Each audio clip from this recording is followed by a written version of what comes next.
And as always, we're going to be looking for accurate context, good risk management, and always exercising good patience. Anytime you're talking about fundamentals in a market and direction, fundamentals take a little bit of time to play out. We got crude oil today, kind of trading yesterday's value area really nicely, low to high.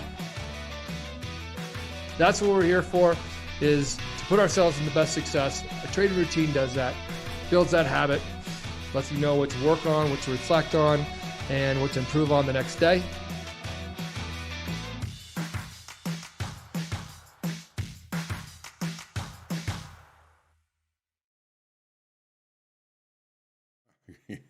Good morning, traders, and welcome to the Market Forecast. Today is Thursday, September 9th. I'm John Hoagland. Thanks for trusting me with your time. Yes, Fred, thank you very much. It is my birthday. It's also my daughter's birthday. One of the best days of my life. I got to make sure and give her a call here in a little bit, wake her up out of bed, and hope she has a great day. And I hope we all have a great day. And trading, as always, we're looking at context, risk management, and infinite patience in our trading today. Jobless claims already out 7:30 this morning Central Time. Initial jobless claims were lower. That's good news. Continuing jobless claims higher. Both of them came with revisions higher from last week. So no real good news from the jobless claims this morning. 9:30 this morning. Nat gas, 10 o'clock, the EIA petroleum status report.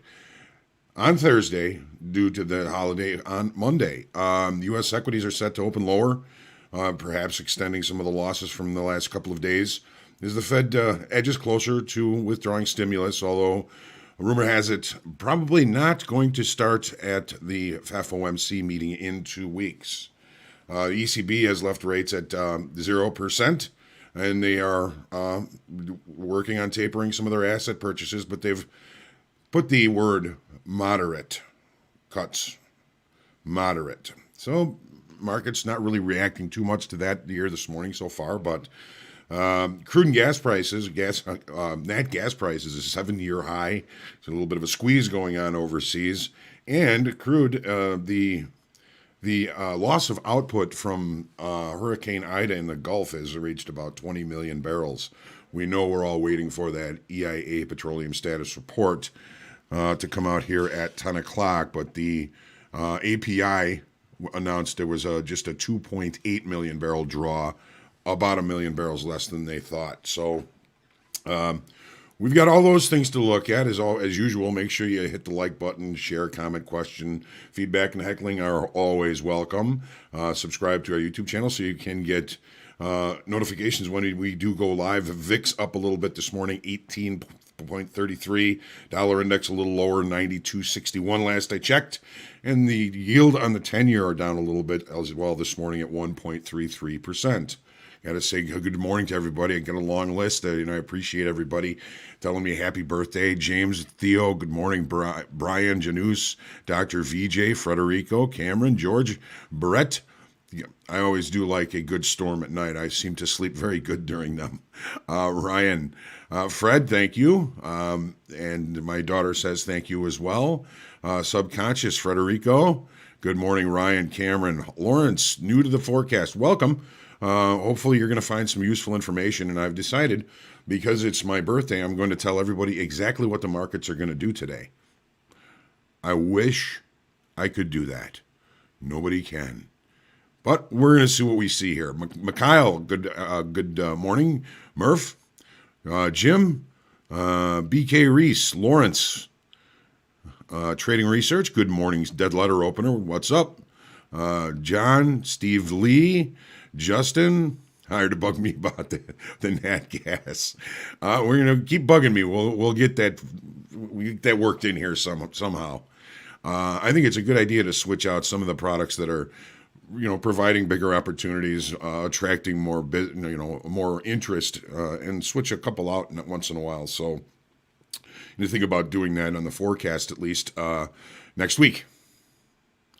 So keep bugging me, Justin. I love it. Greg H., good to see you. Stacking bananas. Let's stack some bananas. Ed Nelson, good to see you. George, thank you. Stacking Theo, everybody's saying happy birthday. Thank you very much. Thank you very much. I thought it would be kind of kind of neat. September 9th, I guess, is the most popular birth date. If you were going to guess somebody's birth date, you'd have a better probability of getting right on September 9th. For some reason, it's a very popular birth date. I was looking this morning. Who else has this birth date? We have Adam Sandler. I knew that one. He's a year younger than I am, though. Hugh Grant, Leo Tolstoy, Michael Bublé, Colonel Sanders. I knew I liked him for some reason, and it wasn't just his chicken. Yes, ZN is a snoozer. It could be replaced. Absolutely. Absolutely. Nelson, good morning. Thank you. Right. James, good morning. All right. We've got pretty much all of our business taken care of here, so let's jump into the charts here. We are in rollover in our equities. The volume is higher still in September. By tomorrow morning, it will be bigger in December. You are fine trading either today, but I'm going to be looking at September charts today, December charts tomorrow. We are coming into rollover in crude oil as well. Next Thursday is switch day, so we'll be watching the volume to see when we're going to switch from the October contract to the November contract. All of you who have attended the Futures 101 classes this week so far, I think it's been a tremendous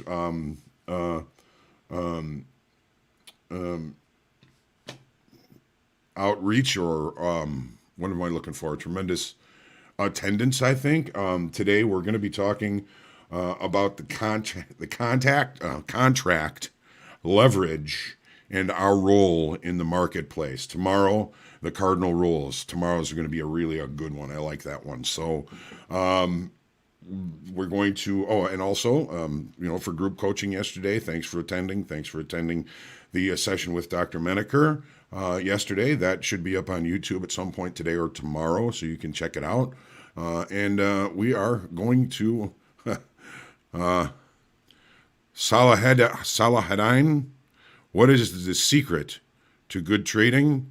To me, what you're asking is, what is a good edge? What makes a good trader? And to me, it's always, first thing is risk management. We always want to trade close to points of invalidation. To me, the trick is always be looking for opportunities that are far greater than the risk you have to take to get in them. That's just a simple mathematic truth. If you're right half the time, but your winners are 3 times your losses, you're going to make money. But it's just not that simple. There's lots of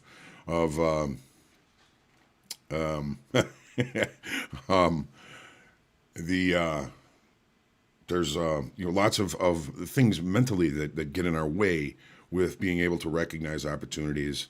The psychology of trading is really an important part of it, and we will be discussing the importance of trading psychology next Thursday, a week from today, trading psychology. And it's a very broad subject. We just touch on some things that are going to make you think a little bit about who you are and who you want to be in trading. So, all right, let's go. Trading research, odds seem high. It's popular because people are conceived around Christmas, New Year's, holiday season.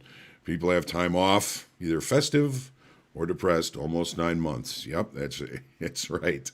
Yeah, I'll be sharing a link. And I can do that right now. I don't want to waste too much time here. Okay, here is the link for the futures trading classes. So today, the contract, leverage, and our role as traders. Speaking of our role as traders, let's look at what's going on in the charts this morning. All right, so crude oil. We know it's coming into rollover. It seems like it's been in rollover for a couple of weeks. We're really kind of range bound. This is, of course, the daily chart. Always starting with the daily chart, looking at from the top down. We added 36,000 in open interest yesterday on a really a range-bound day. A lot of that is from the next 4 months. So we lost about half of that in the front month, and we gained twice that in the next 4 months. So it means something. when rollover is around, the ability to kind of see money moving around in open interest is a little bit blurry. So it means there's money coming in. It means something. What we're not sure yet. The API yesterday announced a 2.8 million barrel draw on crude stocks in the U.S. They were looking for 3.8. The EIA today is expecting a loss, a drop of 4.6 million barrels in store here in the U.S., largely probably because of last week's storm in the Gulf. That open interest, again, is twice the loss in October contract. So there is money coming in. What direction is it going? It's not going anywhere. It's not going anywhere. We're range bound. We're going to be using range bound rules today. Just opening here with the 30-minute chart, we had a pretty decent look to the upside. Now we're looking to the downside. Where are our real points of interest here? We were going to be looking at a gap to the downside here. Well, let's take a look here. So no gap, but we are rejecting value and range from yesterday. We do have some unfinished business down here. We've got a couple of naked points of control. We just hit this one. This would be the next one. Where I'm really interested is at the extremes of this area of balance. We get down there last week's low or last week's high. That's going to be an area of extreme interest to me. The market seems to be already having an idea of what the numbers are going to be here at 10 o'clock. So I'll be cautiously waiting. Maybe a little bit of missed opportunity here, but didn't really see this one coming. We've got this trend line here, which was resistant, kind of becomes support resistance. It's kind of a pivot line. Not seeing that with the inability to get in on the opening range trade, which I believe the opening range, that first minute of trade is probably the high of the session. There would have been a pretty good opportunity for us to take this move to the downside. But again, overall, I'm looking at this as an area of balance. We fade the extremes in balances. When we break out and accept, we go with the breakouts. Right now, we're pretty far from a breakout, so I do want to stay a little bit patient here. So Fred's asking, is this an overnight inventory adjustment? Well, when we look at the settlement price here, that's the blue line, 69.30. We really held close to that most of the evening. We maybe got a little bit long before the open here, but that was already reconciled by the time we opened up. There's a little more to this than just an overnight inventory adjustment, in my opinion, Fred.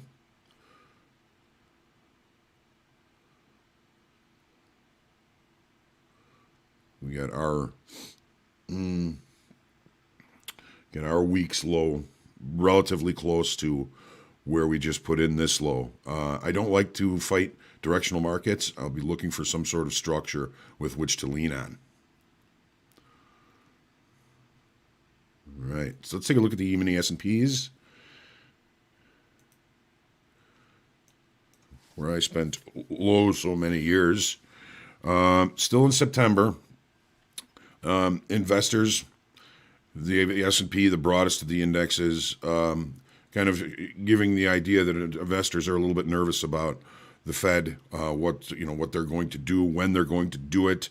We seem to be coming off here a little bit, perhaps waiting for the next Fed meeting. And remember what we put in on Monday. We put in an island top, which is a strong reversal pattern. So it makes sense that this market has been coming off from a technical standpoint. But we can't forget how resilient these markets are. Over and over, we get tested to the downside, and it just seems to continue to attract buyers. So without any real bad news, I'm not looking at any huge moves to the downside. Just a gentle inventory adjustment to the downside might be something that would be good for us. Take a look at the 30-minute chart. Okay, here is that island top that was created on Monday. Price comes up to it. We gap higher, then we gap lower the next day. That's an island top. That's a reversal pattern, and you can see that this market has been pretty much adhering to that reversal so far. We've seen the 50 session exponential moving average showing resistance on the way down. Fred, this would be, I think, an inventory adjustment. Settlement was all the way up here, 45.1250. We got a little too short in the hole down here. The market has already reconciled it because it's brought price back to where the move started. So we're going to be starting in range and in value. No real overnight inventory with which to look at in the S&Ps. I'm still looking at this 50 session moving average as being resistant on the way down, appearing to show some support now. Okay, we've got our whole moving averages moving higher, but again, we're in range, we're in value, we're at the point of control from yesterday, which is the fairest price, which says, you know what, there hasn't been that much of a change in perception of value of this product since the close yesterday. We looked lower, we didn't find anything, we're back to where we started. Stay patient.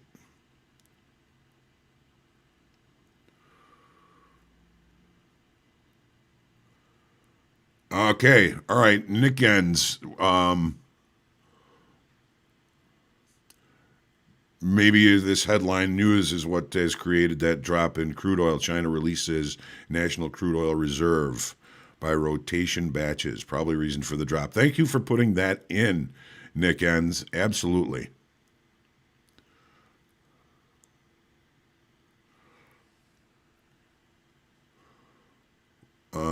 Ocean Blue. You can switch to December today and or tomorrow. It's we want you, of course, trading the highest liquidity product, but it's rollover. We understand that. You're not going to get in trouble either way. Okay.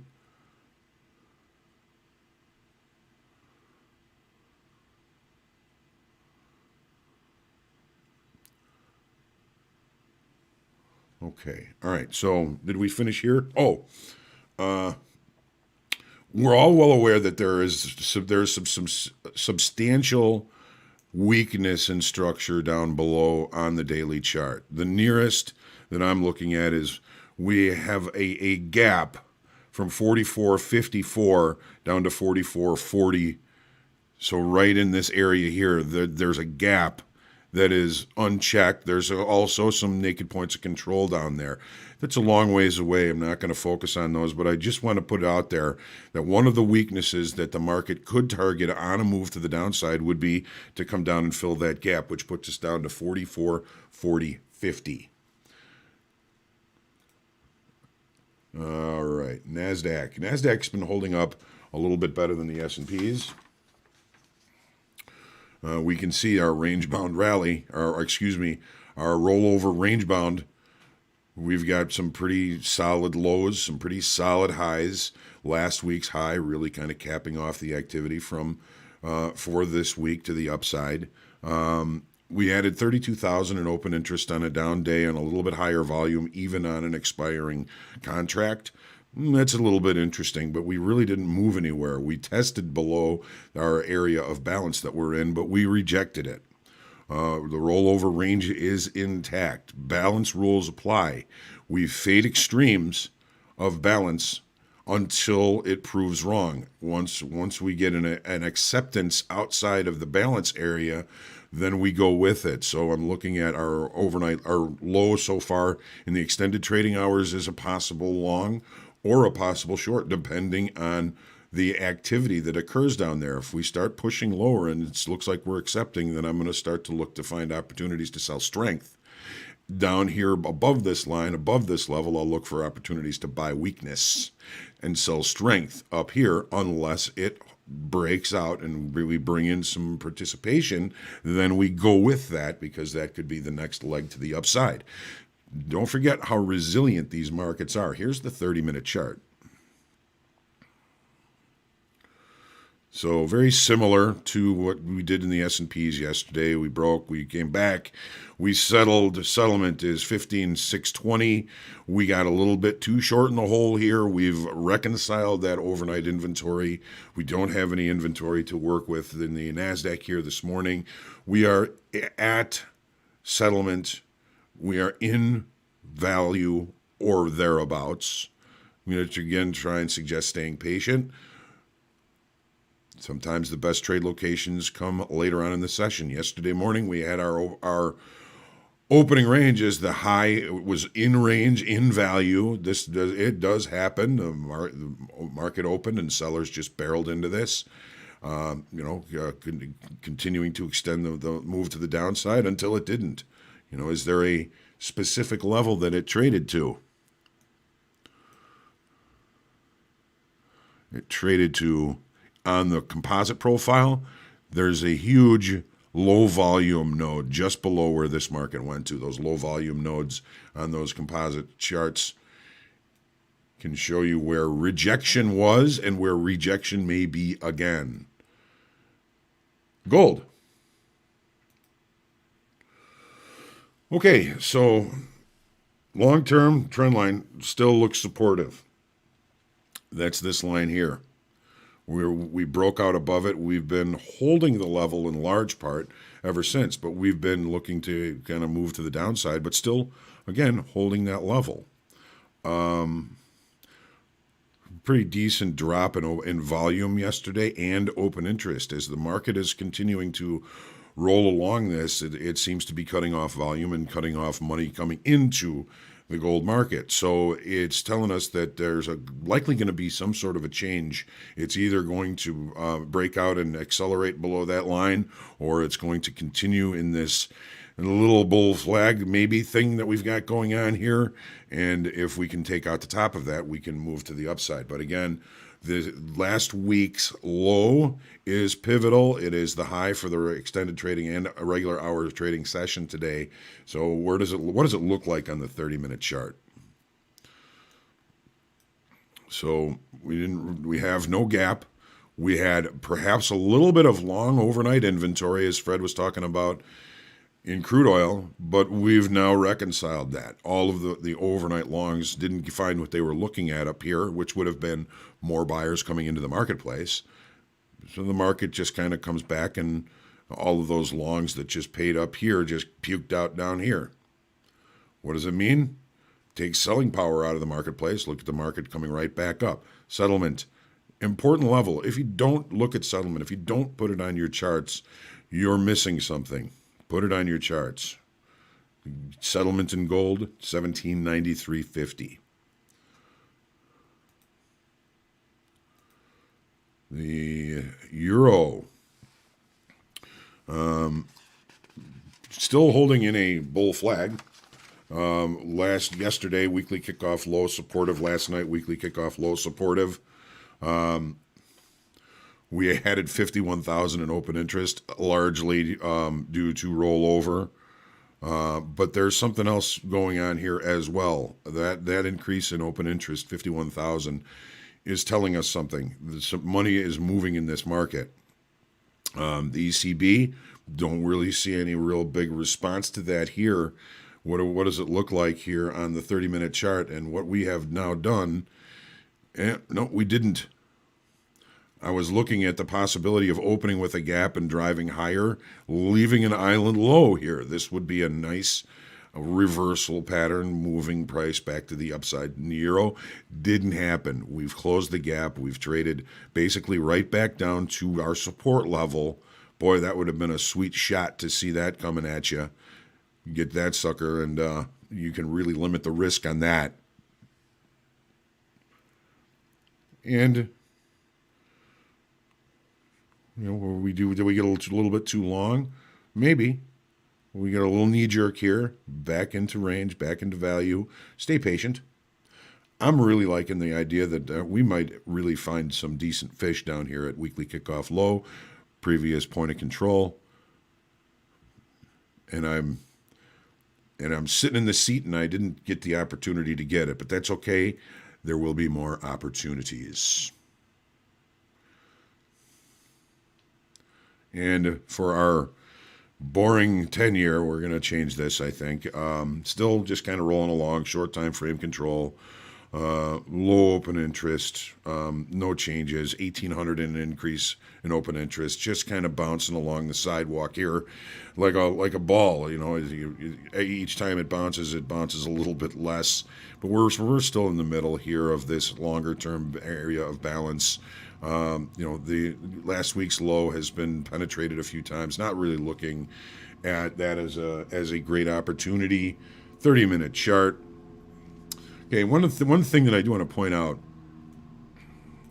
So this is Monday's abbreviated profile. This is Tuesday's abbreviated profile. The exchange treats them as one day. So we have a point of control up here, and we have a point of control down here.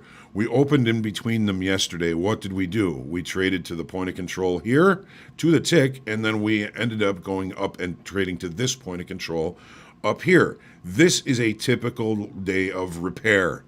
When we see that the market opens between 2 points of control, whether they're 1 day or 2 days, when we open between them, we tend to try to trade to both, which we did yesterday in the 10-year. We have the same thing happen today. This is known as a double distribution trend day. The market balanced here. At some point, there was a change in perception. The market drove, left a couple of single TPOs here, and then balanced up here. You can see it in the volume profile. Balance, imbalance, balance. Where did we open? We opened in between them. So what did we do? We traded to the point of control from the lower distribution, and we've traded to the point of control in the upper distribution. Now the market is free to go do what it wants to do. Whatever that may be, I don't know. I wish I could tell you. I would be providing a wonderful birthday present to everyone if I could just sit back and say, yeah, this is what's going to happen. I can't do it.